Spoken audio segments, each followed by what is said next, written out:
அன்பான குருவுகளுக்கு காலை நேர முகமன். இன்று 27 மார்ச் மாதம் 2026 இன்றைய தினம் கிடைக்கப்பெற்ற ஈரான் அமெரிக்கா தொடர்பான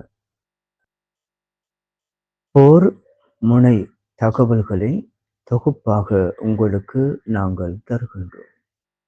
எமது விடியல் S360 இந்த யூடியூப் சேனலை சப்ஸ்கிரைப் செய்யாதவர்கள் தயவு செய்து சப்ஸ்கிரைப் செய்து கொள்ளுமாறும் எமது பதிவுகளை ஷேர் பண்ணுமாறும் முதற்கண் கேட்டுக்கொண்டு உங்களை செய்தி தொகுப்புக்கு அழைத்துச் செல்லுகின்றோம். மத்திய கிழக்கின் பதட்டம் உச்சகட்டத்தை எட்டியுள்ள நிலையில் ஆபரேஷன் எபிக் ஃபியூரி போர் நடவடிக்கை இன்று 27வது நாளை வெட்டியுள்ளது. ஹார்முஸ் ஜலசந்தியை மீண்டும் திறக்க ஈரான் அரசுக்கு அமெரிக்க அதிபர் டொனால்ட் ட்ரம்ப் வழங்கிய காலக்கெடு ஏப்ரல் 6 வரை நீடிக்கப்பட்டுள்ளது. பேச்சுவார்த்தைகள் சுமூகமாக நடப்பதால் இந்த அவகாசம் வழங்கப்பட்டதாக வெள்ளை மாளிகை தெரிவித்துள்ளது. ஈரானிய வெளியுறவுத்துறை அமைச்சர் அப்பாஸ் அரக்சி எதிரி நாடுகளின் கப்பல்களை தடுக்க ஈரானுக்கு சட்டப்பூர்வ உரிமை உண்டு என ஐக்கிய நாடுகள் பொதுச் செயலாளரிடம் தெரிவித்துள்ளார். எனினும் நட்பு நாடுகளின் கப்பல்களுக்கு அனுமதி வழங்கப்பட்டுள்ளதாக அவர் குறிப்பிட்டுள்ளார். இஸ்ரேலிய மற்றும் அமெரிக்க படைகள் இன்று காலை ஈரானின் தலைநகர் தெஹரான், கராச் மற்றும் இஸ்பஹான் பகுதிகளில் உள்ள ஏவுகணை தளங்கள் மீது மீண்டும் பாரிய வான்வழி தாக்குதல்களை நடத்தியுள்ளன. ஹார்முஸ் ஜலசந்தியில் நிலவும் தடையால் கச்சா எண்ணெய் விலை ஒரு பேரல் $104 தாண்டியுள்ளது.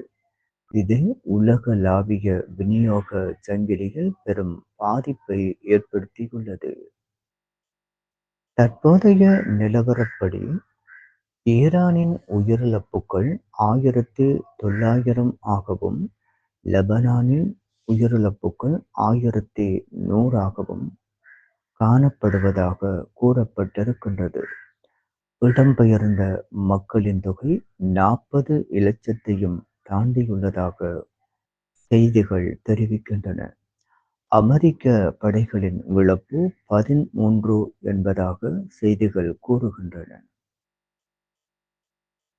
தெஹரானில் நிலைமை மிகவும் கவலைக்கிடமாக உள்ளது.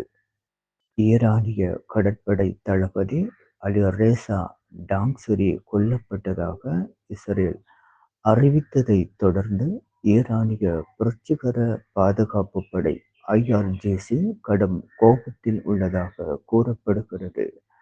அதேவேளை பாகிஸ்தானின் இஸ்லாமாபாத் நகரில் இரகசிய அமைதி பேச்சுவார்த்தைகள் நடப்பதாக கூறப்படும் செய்திகள் இன்னும் அதிகாரப்பூர்வமாக உறுதிப்படுத்தப்படவில்லை. வளைகுடா நாடுகளின் எரிசக்தி கட்டமைப்புகள் மீது ஈரான் தாக்குதல் நடத்தினால் கடும் இராணுவ நடவடிக்கை எடுக்கப்படும் என எச்சரிக்கப்பட்டுள்ளது.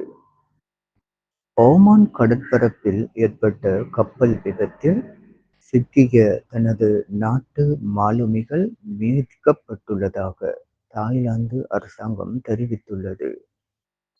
ஈரானின் 15 அம்ச அமைதி திட்டத்திற்கு அமெரிக்கா வழங்கப் போகும் பதில் என்ன? போரின் தீவிரம் குறையுமா அல்லது தரைவழி தாக்குதலாக மாறுமா? இது குறித்த மேலதிக விவரங்களை உடனுக்குடன் அறிய எமது விடியல் S360 யூடியூப் சேனலுடன் தொடர்ந்து இணைந்திருங்கள். அனைத்து உறவுகளுக்கும் இனிய காலை நேர முகமன்.